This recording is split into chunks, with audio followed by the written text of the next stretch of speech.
So I think it could be said that I was in fact what would be described as uber late to the Matrix trilogy. I only recently picked up the second two and then the Animatrix, but we're not talking about the Animatrix today. I only recently picked up Reloaded and Revolutions. I picked up the first Matrix film, must have been getting on for a year ago maybe.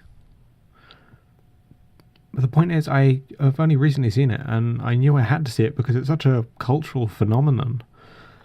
Everyone talks about The Matrix, and a lot of people love it. I mean, you could almost say everyone does, but I know there's going to be one person like, Oh, Jay, not everybody loves it. I have a second cousin whose first girlfriend's brother, his stepdad, who he now lives with, has a girlfriend whose son doesn't like The Matrix. and that's fair. The Matrix ain't for everyone. I can fully understand why someone wouldn't like The Matrix, but like I said, it is a cultural phenomenon. It's sort of a sci-fi movie crossed with an action movie, crossed with a weird dystopian future and aliens, but they're not aliens because they're robots. So it just basically takes sci-fi and action, blends them together, and then all the different types of sci-fi that there are all get mushed together in one mixing pot. And that mixing pot is very well produced and directed. It's sort of, there's plenty of intrigue, and I feel like I can talk about these movies fairly well because I've seen them fairly recently. But yeah, first film starts out very interesting. Quite like it. Don't fully remember this very, very start, but that's fine. Don't need to. Probably. Hopefully, maybe. But yeah, it's got some great visuals. Love to have worked on it. When you consider early 2000s CGI, think of the wheelie bin from the first episode of Doctor Who, new Doctor Who. Think of that wheelie bin and think of how good CGI was in the first Matrix. It's actually quite good. And the integration of CGI with the real world was damned good. Especially by the time we got to Revolutions, Revolutions had some really nice CGI. To be fair, it's not really nice by today's standards, but when you consider Reloaded and the same sort of stuff happening in Revolutions, and the difference in style and pure quality, it was a revolutionary, you could say. And I've just looked at the waveform for the audio, and I'm going to have to do a fuckload of mixing, and I'm recording this on Wednesday. How the first Saturday of December is rolling around quickly. How December's rolling around quickly, Jesus. But yeah, I think the one real downside to the Matrix trilogy as a whole, we'll get into specific films in a minute, but as a whole, would probably be the acting and certain plot points. But I love Keanu Reeves. I don't think there's a person alive who doesn't at least think Keanu Reeves is, pretty funny. There's definitely something to like about Keanu Reeves, but he very much has a very certain, particular set of skills. But no, he has a very certain character he likes to play. No, not he likes to play, because he doesn't like to play it. There's a very specific character that he's good at playing, but he doesn't like to play. You could argue that Neo, within the Matrix in, Reloaded, that version of Neo is perfect for Keanu Reeves, because there's just enough of I don't give a fuck for it to really work for the character. I think about him in Constantine, he's sort of so bitter, but doesn't care about anyone, and then you just get these little bursts of emotions such as anger just peeking out. So Constantine was quite a good role for him. It could have gone better, but Neo, first film Neo was definitely, Matrix Neo wasn't the best choice for him. Reloaded Neo was a bit better, and Revolutions Neo was arguably not his strongest character. but then again, it was like back to the first Matrix. I mean, that's the thing. I don't know the name of the actress who played Trinity. I don't remember. She didn't really do a lot of acting either. She was a little...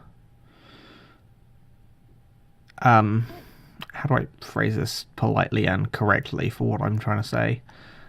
She was a little... bland, I guess? Might be the word?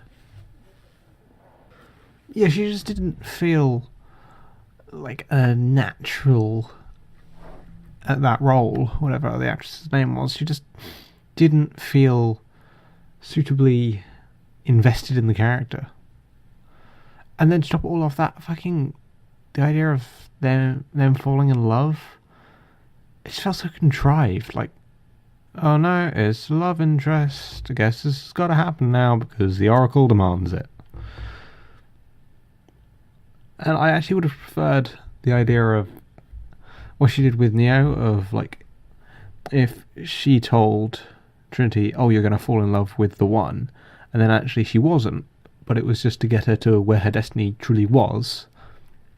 I would have preferred that as a plot point, because it really would have showed the sort of friendly, manipulative ways of the Oracle more, and you could have actually got a very strong friendship out of the two, because she would have tried to, romance him, and maybe he wasn't interested. And then maybe she realised, actually, I don't really like this guy that much. He's just a friend. Like, that sort of thing. If it, like, that would have been a very interesting character arc for those two, I think. And it's...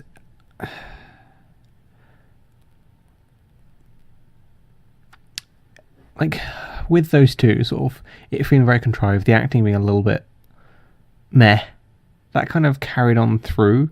Like, barring Morpheus, you could argue Tank, Trinity, Cypher, and Neo.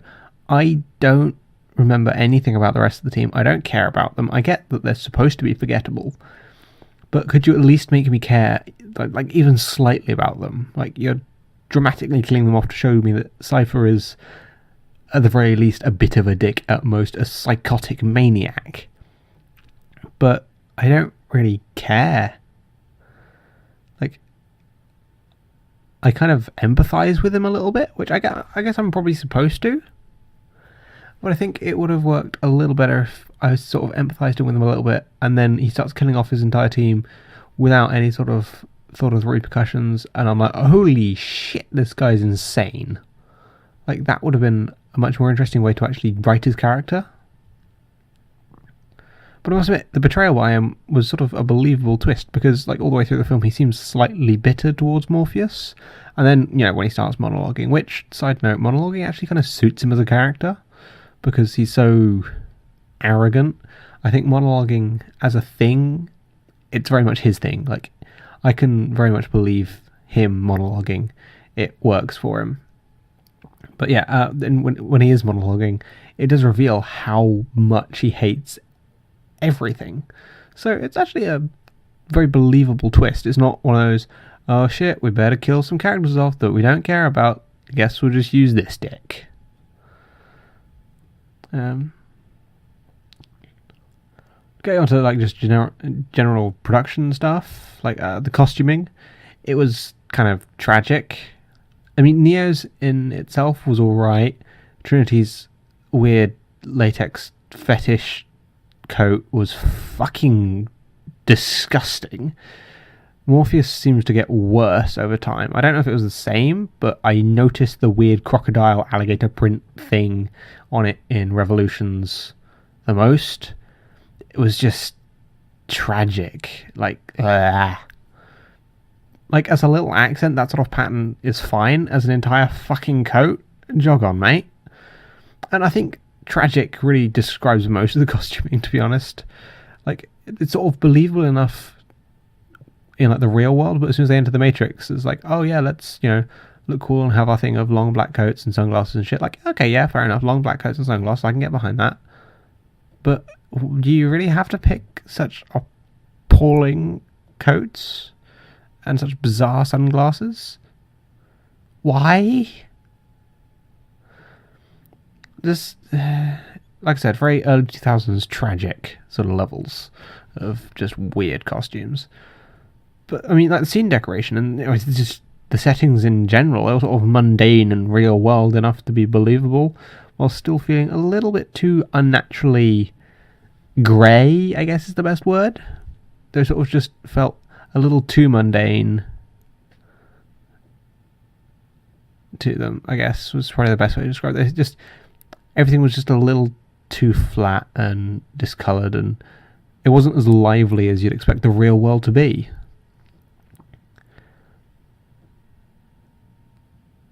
I mean, when you look at the first film, realistically, it's an enjoyable film, but that's mostly based on the concept and the coolness of the film. Like, the fight scenes, so, cool shit happening, and then, explosions, guns, all that sort of stuff.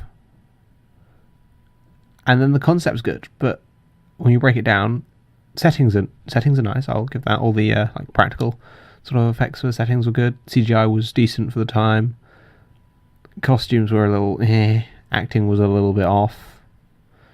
The plot was alright. It was alright. Nothing really to complain about. Nothing really great. But yeah, overall, it was just kind of mostly based off of the concept that the film did really well, because it was a cool idea, and they looked cool.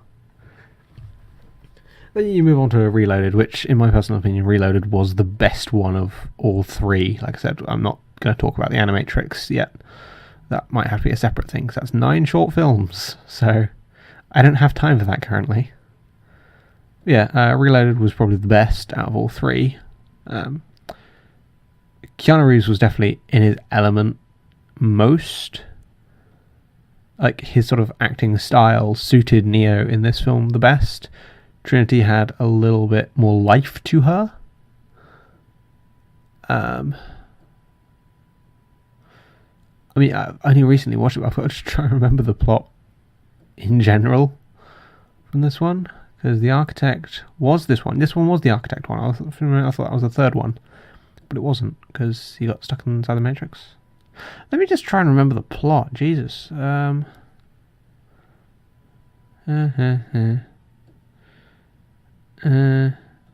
they were looking for the Keymaker. There was that dick. No. Was that? No, that was the fucking... No, it wasn't. No. Yeah, it was.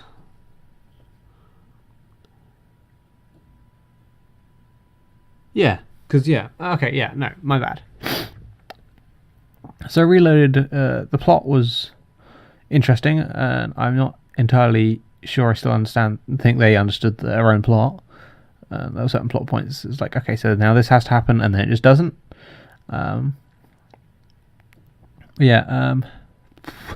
Characters felt at the best and most natural, I would say.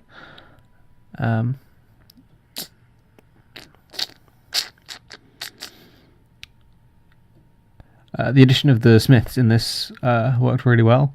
Obviously, everyone always loves that fucking freeway chase fight. It was just a really well done fight. Yeah, because they were off the key, because he was on there. Yeah, cool. Okay, I'm not going crazy. I know what I'm doing. Yeah, and the thing of like finishing the prophecy, but then not. That was good. That was a good twist. Well, it was. He did finish it, and then he kind of didn't, and it was just kind of confusing. But technically, he still hasn't. Sorry, I'm just going to get sidetracked, because it was the whole point of like the second one was, he's going to fulfill the prophecy. We're going to be free from the machines, and really, that's not what happened, because obviously the Matrix still exists in the third one, unless that weird thing of, hey, you choose this door, then the Matrix is destroyed. Unless that finally comes to fruition after this film, then the Matrix still exists. And he's like, oh yeah, peace between us. But no, technically he still hasn't finished to fulfill the prophecy. And obviously with him fucking off into the depths of wherever the fuck, with no, resolution. It's close enough to revolution. but it's not quite a pun.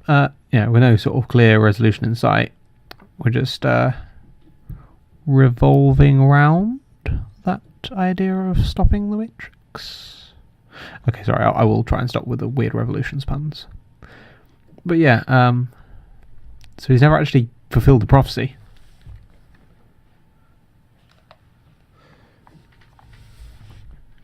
But yeah, I got so sidetracked I forgot what my original point was that made me get sidetracked. Yeah, because he killed off Trinity, he brought her back. That's cool and all. I can get with that. I think it's an interesting plot point. It's sort of showing him increasing in power.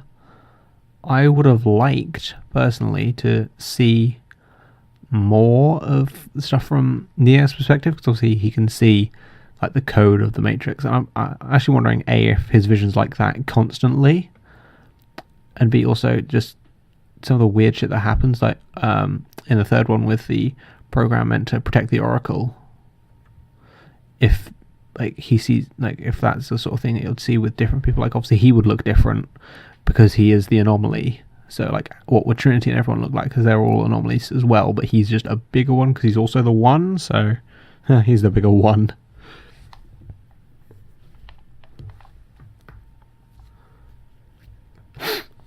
Yeah, adding in multiplying Smith is a good shout for this one.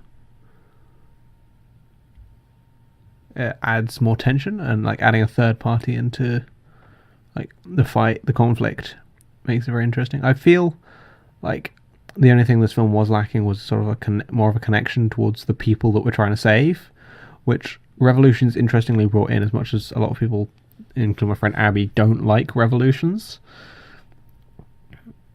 There were some things done very well with Revolutions, which I think I've kind of finished talking about Reloaded, because I've like clusterfucked my way around.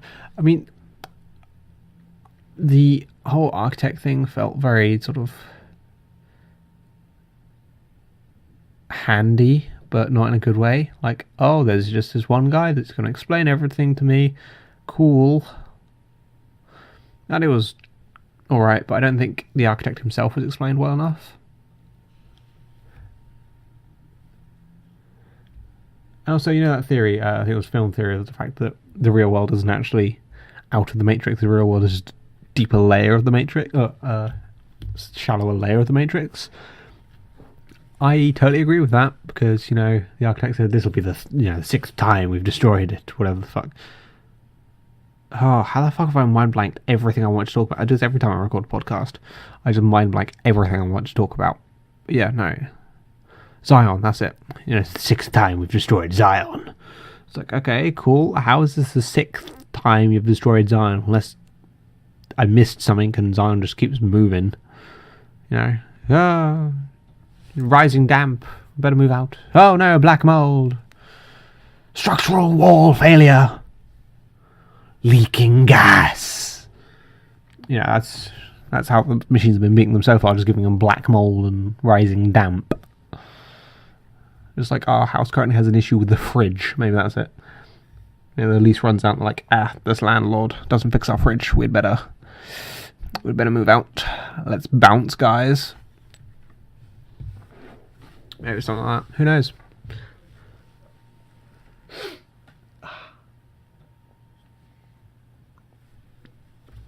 Yeah, the third film, like my friend Abby doesn't like it, and also looked like she wanted to murder me as soon as I said I thought it was alright.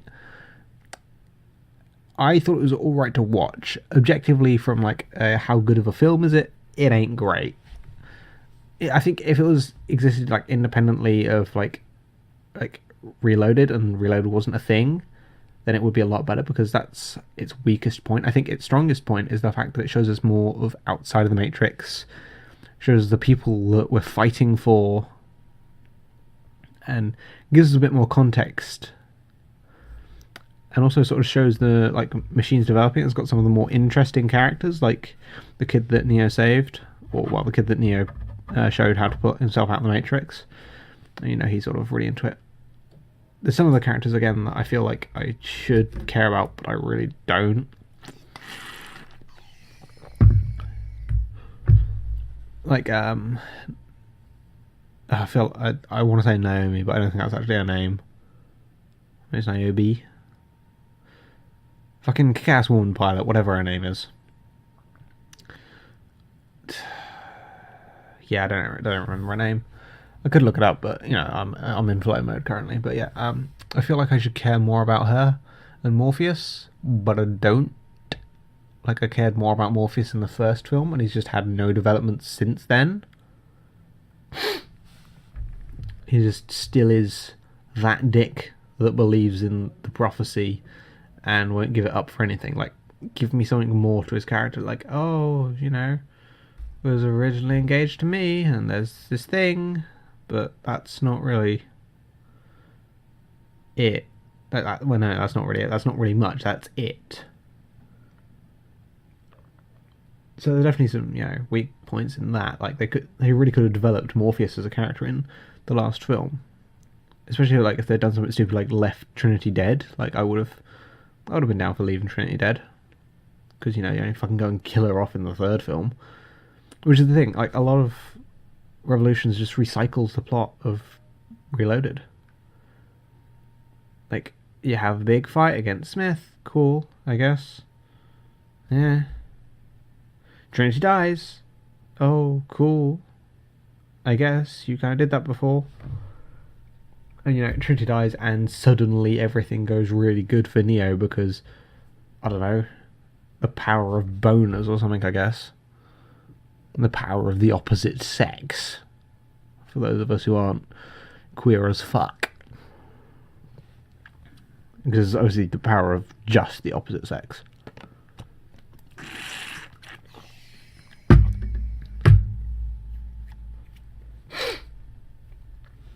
Maybe for Morpheus is the power of his stupid coat. Yeah, that's where all the character development for Morpheus went, into his stupid fucking coat. But yeah, no, I mean the final fight against Smith, I mean you can look at the development in like the CGI between Reloaded and Revolutions. Like when you look at the Smith Neo fight in Reloaded, it's quite obviously a CGI Neo, and they're very sort of flat textures, and there's not a lot of detail. And then you look at it in Revolutions, and the textures have so much more detail in them.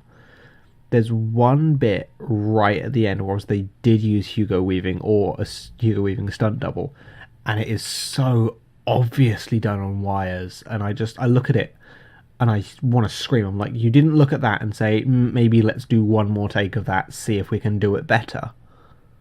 Because it was so obviously, and we're going to move you like this. It's like, no. Actually just do a proper, fluid, natural take of Hugo Weaving slamming into Keanu Reeves. Like, to be honest, I think they'd be down for that. Obviously, Hugo Weaving's insurance company might not be, but Hugo Weaving would be down for it, I reckon. The man who was in Priscilla would 110% be down to be slammed into Keanu Reeves on a set of wires. If he wasn't, he'd be mad.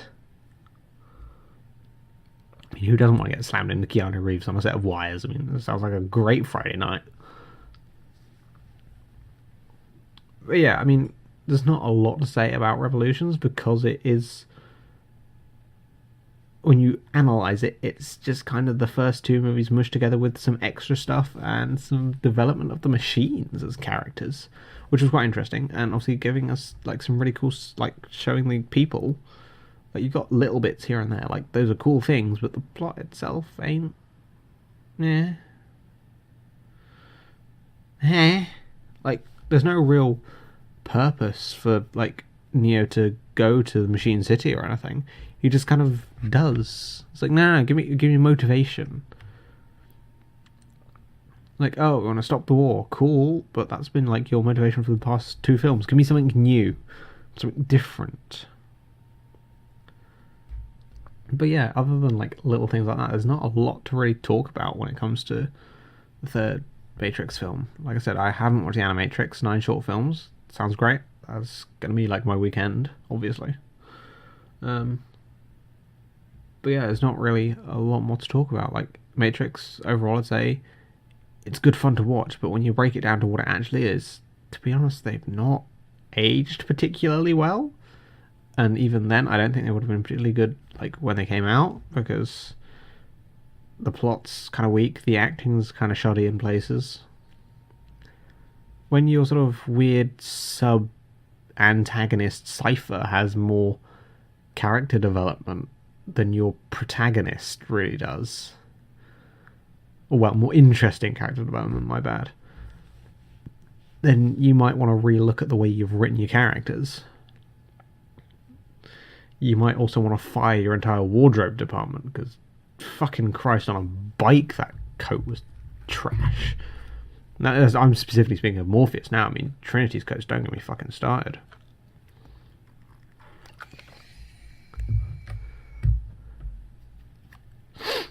No, the people who worked on Agent Smith in Revolutions, fucking keep them, because those glasses are sick as fuck. And the addition of, like, making him just black, good look.